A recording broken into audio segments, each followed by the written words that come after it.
So congratulations, comrades, on a really inspiring conference today. I have very much enjoyed listening to all of your speeches and seeing the progress that our movement is making and feeling the unity that we are developing in our understanding and our action. It's something very significant.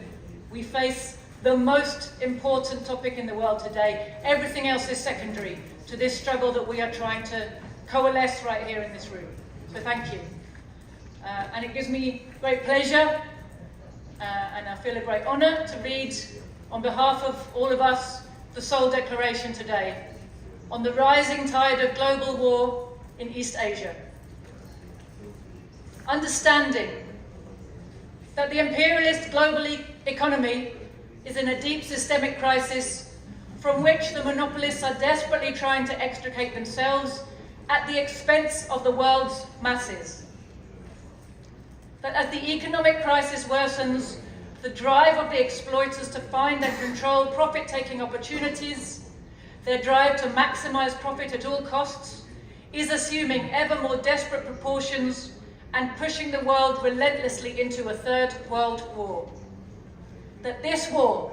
like the two world wars that preceded it, stems from the inescapable contradictions that are built in to the system of production for profit.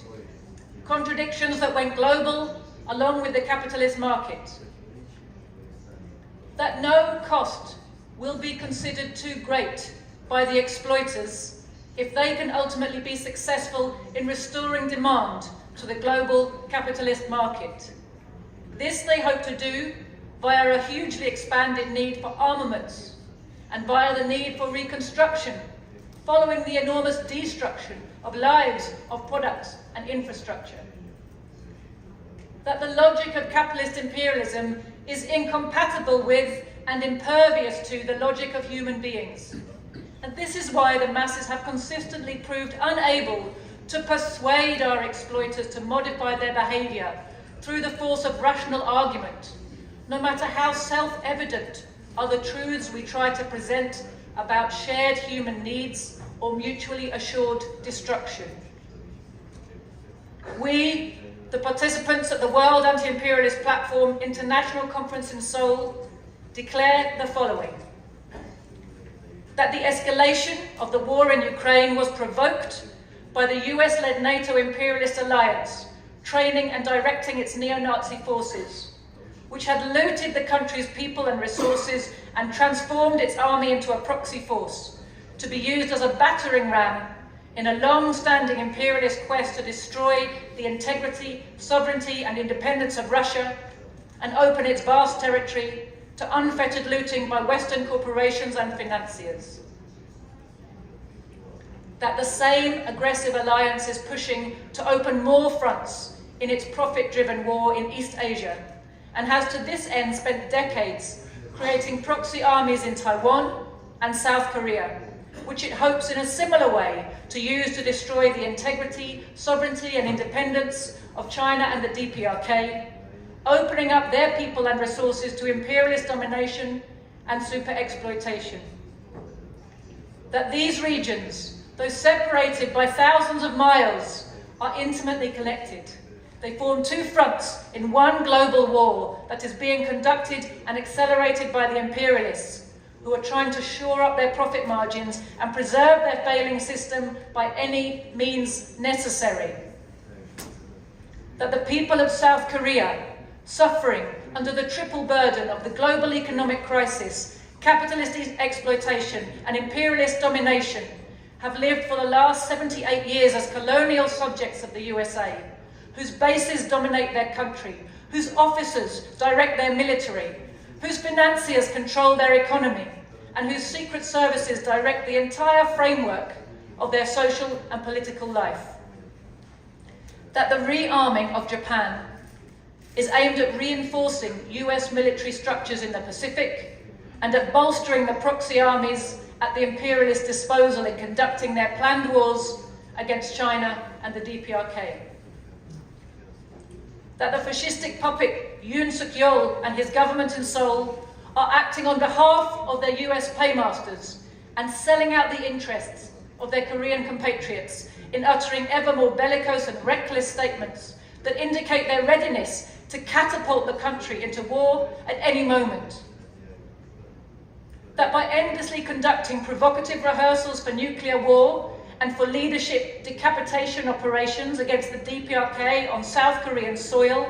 over South Korean airspace and in South Korean waters, the US-led USA-Japan-South Korea tripartite alliance is forcing the people and military of the DPRK onto a permanent war footing, never knowing when one of these rehearsals might be used as a cover for a real invasion. That the best defence for the Korean people from this madness is the emerging Northern Triple Alliance of DPRK, China, Russia, whose increasing cooperation in the military and economic spheres offers hope of escape from imperialism's clutches to people across the region. That in using the Korean people and land as mere disposable pawns in their moves to control the territory and resources of what they clearly see as a grand chessboard, just as they have done with the people of Ukraine and are preparing to do with the people of Poland, the Baltic states, Taiwan and elsewhere,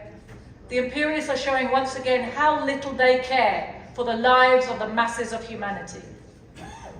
That in doing so, they are clearly revealing that despite all their subsequent talk of never again, the rights of nations, human rights, equality, their supremacist attitudes remain unchanged since the days when they were hurling the working men of the world into the trenches and in front of the cannons of World War I in their tens of thousands.